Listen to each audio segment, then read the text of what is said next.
Sister-in-law told my ex with schizophrenia the time and location of my baby shower. This story needs a lot of background to fully grasp how severe everything is, so buckle in. My ex-boyfriend Jake, 27M, and I, 27F, broke up a few years ago. We had been together for over 5 years and were thinking about marriage and buying a house together. In the last year of our relationship, everything fell apart. Long story short, he had a sudden psychotic episode and was placed in a mental health ward, mental health facility attached to hospital. This is in Australia FYI, for his safety. Following this, his entire personality changed and he developed delusions, hallucinations, and paranoia, which never went away. A large part of his paranoia revolved around me controlling people around him and thinking I was trying to make him look crazy. He also constantly accused me of cheating on him and told me many times that he hated me. He was let out of the hospital after some time and I took responsibility for him. This change in him was heartbreaking. He was eventually diagnosed with schizophrenia. I did everything I could to be there for him. I went to all of his mental health appointments and stayed up at night to make sure he didn't leave the house alone. He was prone to wandering out at night when experiencing psychosis. Things became too much for me to handle. He became angry, and his paranoia about me made it impossible to help him. He didn't trust me to be close to him, but at the same time, he didn't want me to leave his sight as he was convinced I was cheating. When he seemed to be doing a little better mentally, I broke up with him. I waited until I felt he would be okay on his own and helped organize for him to move back in with his parents. I was filled with guilt for that decision, but it was the right choice for me. I was struggling. For months I received no love and was used as an emotional punching bag. I did my best. He wasn't the same person anymore, and his resentment for me was intense. Obviously, this isn't the full breakdown of his mental health issues, as a lot of the things he went through are very personal. I never blamed him for what happened, but I needed to be happy and did what I needed to. It was a messy breakup, but it went better than expected. We kept talking for a little while as friends. I think the entire time we kept contact he assumed we would get back together at some point. I continued helping him when I could. When I started a new relationship with my current partner Sam, 30M, Jake had a really bad psychotic episode and threatened both of us. He accused me of cheating on him with Sam before we broke up, which makes no sense as I met Sam after we had broken up, and sent both of us intense messages. I managed to contact Jake's family, who got him the help he needed.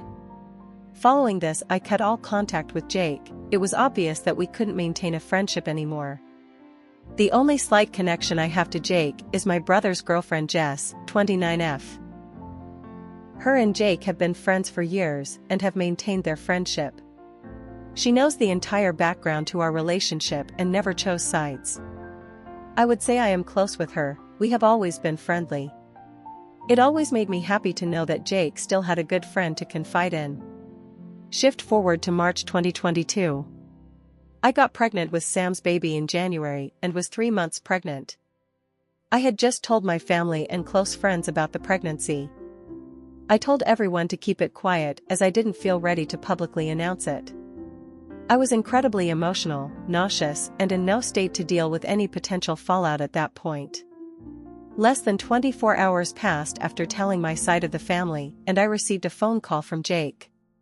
He had found out I was pregnant and left a voicemail saying he would be filing for custody of the baby. Obviously, he was in a psychotic episode, so I ignored his calls and let his family know that he had reached out to me. By this point, it had been over a year since we had even spoken. He has no idea where I live or work, so I'm not worried about him showing up physically to confront me. I knew the only way he could have found out would have been through Jess. I called and confronted her about it, and she admitted to it. She was extremely apologetic and said she didn't think it would matter. She thought he would be fine with the news and said he deserved to know. I was upset by this, but I hadn't explicitly told her not to tell Jake, so it could have just been a mistake. Even though I told her to tell no one, I bit my tongue to keep the peace. I forgave her, but made it very clear that she shouldn't tell Jake any more information about me or the baby, and she agreed it wouldn't ever happen again. I didn't hear anything from Jake for months. Last weekend was my baby shower. Sam and I had the baby shower together. it was more of a party than a traditional baby shower. We hired a function room at a bar and invited 80 people to come celebrate. We were all having a great time until I saw Jake standing at the bar, looking around. I managed to slip away without him seeing me and grabbed security to get him escorted out. The area had been roped off for us as a private function, so I simply told them he hadn't been invited. I watched as security approached him and asked him to leave. He was furious and started yelling, demanding to talk to me before he would leave. Sam and several friends went over to him to try and talk him down, but it only escalated. He screamed at Sam, claimed that he was the baby's real dad and that we had never really broken up. At this point, I left to hide in the ladies' room until my mom came to let me know Jake was gone. He had eventually left after a little more screaming. I was mortified and we cut the baby shower short. I couldn't stop crying. It's now been a few days and I confronted Jess. She is the only person who would have possibly told him the location and time of the baby shower. I wasn't as kind on the phone with her this time. She admitted to telling him and apologized, but said, "How could I keep this a secret from him?" I was furious and told her that she would no longer receive any news about me or the baby and that I would cut her out of my life. I'm not proud of it, but I screamed at her. I couldn't believe how irresponsible she had been. It wasn't her news to share. My brother called me after and asked me to forgive her. He knew she was wrong, but he didn't think he should also be punished for what she had done. He knew that by cutting her out I also wouldn't be telling him any news about the baby. In part he thought I should blame Jake for his reaction and not Jess, that she hadn't known he would show up. The damage was already done and I should let it go. I honestly don't blame Jake for what happened. He is mentally ill and needs help. It's not his fault and I know he will regret all of this when he comes back to a more clear headspace. I told his family what had happened and they told me he was readmitted to the mental health ward. He had threatened to harm himself if he wasn't allowed to see my baby. Regardless of whether I think he is at fault, I definitely don't feel safe with Jake now. I have a child to think about and him thinking it is somehow his is pretty scary. I haven't budged with Jess or my brother. My family all think I should forgive her so my brother can meet his niece/nephew. We don't know the sex. But I just can't trust her. She already broke my trust once and I'm furious. I could have been hurt if Jake had confronted me at the shower. So many things could have gone wrong. I don't know what to do. I'm heartbroken that my brother may not get to meet this baby for a while. But I'm scared that she could tell Jake information about the baby that could put us in danger. My parents and other family members have all agreed not to tell Jess or my brother any information about the baby upon threat of also being cut out. I just don't know how long I can feasibly cut them out before I crack. Sam is obviously on my side with all of this. If it wasn't for him, I would be in a much worse state. Any advice would be appreciated.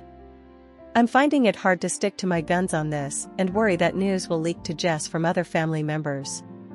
My parents were particularly hesitant to promise not to tell my brother when the baby is born. Update. After I, 27F, made that post, I was overwhelmed by the response from everyone. Thank you for all of the amazing advice I received. It definitely put everything into perspective for me and made me take things more seriously. Decided I should post an update as I received a lot of messages asking what had happened. I received a lot of comments doubting the motives of Jess, 29F, and unfortunately you guys were right. So, I had my baby earlier than anticipated. I'm happy to announce that Sam, 30M, and I now have a beautiful son. He is currently 10 weeks old and was born at 38 weeks. We are absolutely smitten with him and couldn't be happier. Not long after I made my original post, Sam and I moved into a new house. We had been living in a one-bedroom apartment and decided we needed more space for our growing family. Part of our decision on our house was that it was further away from my brother and Jess. Our apartment had only been a 5-minute drive from them and I felt uncomfortable knowing that Jake, 27M, could potentially be visiting and we could run into him while walking the dog. I also didn't trust that Jess hadn't told him where we lived. Our new house is now a 45-minute drive away from them and I feel much safer. We didn't tell them the location of our new home. We had been living in our new house for about a month with no issues. I heard from Jake's family that he was on an extended mental health hold at the hospital as his psychotic episode was not subsidizing and he refused to take his medication. I also warned them about his relationship with Jess, and they seemed to take it seriously. They would keep an eye on them and told the hospital that she was not to be allowed visitation with him. My family stopped pestering me to forgive Jess. My mom had a heart-to-heart with me and finally understood why I had to cut my brother out. I didn't hear anything from my brother. Apparently my mom had stepped up and had a conversation with him about the severity of what Jess had done. It broke my heart to push my brother away as we had been so close. But after reading all of your comments, I knew that I had to be responsible and keep my baby safe. Unfortunately, things didn't stay so calm. After a few months, I received a call from Jake. He had finally been released from the hospital and was embarrassed about his behavior at the baby shower.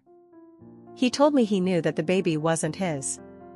He cried and asked to speak with Sam. He wanted to personally apologize to him. Sam didn't want to talk to him. I told him I forgave him, I knew it wasn't his fault and that we should move on. I was also very firm with him and told him that under no circumstances would I let him be around me or my baby. If he tried to contact us, I wouldn't hesitate to call the police. He accepted that and our conversation ended. About 2 weeks later, Jake showed up at Sam's workplace, demanding to speak with him. They had a short conversation where Jake broke down in tears and begged to be forgiven.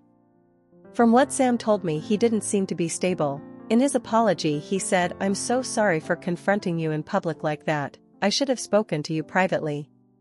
Clearly you didn't know the baby isn't yours, and you were humiliated in front of your friends." Paraphrasing here. Sam didn't want to provoke him, so said he accepted his apology and asked him to leave. Sam then called me to let me know what had happened. I was shattered. Obviously Jess had told him where Sam worked. I called Jake's family to let them know what had happened. They told me the next day he hadn't come home and were extremely worried. He wasn't meant to be driving as his license had been suspended. He had been caught speeding several times, but he had taken his mom's car without her permission. A few days later, he was found by police in a building that was under construction, completely out of it and confused. He had driven 20 hours away from our town. He was taken to the local hospital and placed in their mental health ward. His family flew up to retrieve him. To this day, I still haven't heard any updates on Jake. I assume he is still in a mental health facility. His family always updates me when he is released. After all of that, my brother called me and asked if he could meet up with me for lunch one day. He sounded upset on the phone, so I agreed. We met at a McDonald's. Then he told me all the crazy stuff that had happened with Jess. Apparently, when Jake got out of the hospital, following the baby shower incident, he had shown up at their house to see Jess. My brother was really worried because he could tell that Jake was in a manic episode. He kept an eye on Jake while he visited and noticed that he was being extremely touchy-feely with Jess, who started to seem flirty with him as well. It made him really uncomfortable, so he made an excuse about him and Jess needing to go to a friend's house. When Jake left, him and Jess had a massive fight. He confronted Jess about the flirty behavior and she was extremely defensive. She flat out denied that she had been flirting or that Jake had been touching her at all. My brother decided to drop it. Not long after, we later realized this happened on the same day that he had gone to Sam's workplace. Jake showed up at their house again, but this time Jess was at work. My brother works from home. Jake told him that he was in love with Jess, confessed that they had been sleeping together, and showed him a bunch of text messages between the two of them to prove that he wasn't making this up. My brother asked him to leave. When Jess got home, he confronted her. At first she tried to deny it, but eventually confessed. She begged my brother to forgive her. She had realized after his outburst at the baby shower that she didn't love him. My brother was furious and told her to stay with her parents for a while. Ever since then, he hasn't heard from her. It's been months now, and it looks like things are over between the two of them. My brother feels terrible about what Jess did to me. Although I want to let him back into my life fully, I still don't trust that he won't eventually get back together with Jess. The two of them haven't officially broken up, and until that day comes, I won't be sharing my address or photos of our son with him. So far, my brother has met our son once at my parents' house. I still don't know why Jess decided to tell Jake about my pregnancy. But I'm so glad she isn't in our lives anymore. I haven't heard anything from her or Jake since. I'm constantly worried he could show up again. I've developed some strange OCD behaviors after it all, needing to check that all our doors are locked 5 times and touching all of the windows in our house before I can go to sleep. Other than that, things have been peaceful so far, and Sam and I have been able to enjoy our new life as parents. Update. I saw so many lovely comments on the original post made by another Redditor on my situation on Boru. Figured I may as well give an update as I received a lot of messages. So this is for anyone that may pass through and see this. Unfortunately, I don't have great news to share in this update. One good thing, my brother did officially break up with Jess. Our relationship is still strained after what happened, but we are able to talk and be civil now. Also, my life with Sam and our new baby has been amazing. Being a new parent is definitely hard, but I've been loving every second of it. I haven't gone back to work after my maternity leave. Thankfully, Sam makes enough that I can be a stay-at-home mom until I decide I want to go back. So on to the news with Jake. I didn't hear anything from him or his family for a while. I heard not long after making my last post that he was on a longer-term mental health hold and then had radio silence. I took that to be a good thing. Not hearing from him usually meant he was doing better. About a month ago, I received a strange text from Jake at 2 a.m. I didn't see it until the morning. The message made no sense. He was talking about seeing someone who came back from the future, that he was being followed and needed to hide. He mentioned the movie director Christopher Nolan and how he had seen hidden messages in his movies, and he was going to win $1 million with numbers that were hidden in his movies. Honestly, I've received similar messages from him before, so I wasn't too put off by it. I took a screenshot of the message and sent it to his sister so she knew he had contacted me. Then I kind of forgot about it. His sister didn't get back to me though, which I did find a bit strange. She normally messaged me back pretty quickly. 2 days later his sister called me. She was crying on the phone and asked me if I had received any other contact from Jake that night. I told her no. She explained to me that Jake had passed away from suicide that night. Only hours after he had sent me that message. He had apparently sent the same message to about 20 people in his contact list. I don't know all of the details, but apparently that night he had managed to steal his mom's car again. She had been hiding her keys from him, but after ransacking the house, he had found them. He went on a drive around the city. No one really knows the details of what he was thinking. But he rammed into another car and pushed them off the road. They slammed into a tree. Thankfully they weren't majorly injured. I later found out it was a young 17-year-old couple in the car. It was a hit and run. He apparently sped up behind them on a quiet road, hit them from the back and sped off. It was all caught on a dash camera. With the timeline we have, it seems he sent his message to everyone only 15 minutes after the accident. About 3 hours later he had passed away. I won't be sharing the details of that. His funeral happened and I decided not to go. With my complicated relationship with Jake, it just didn't feel right to me.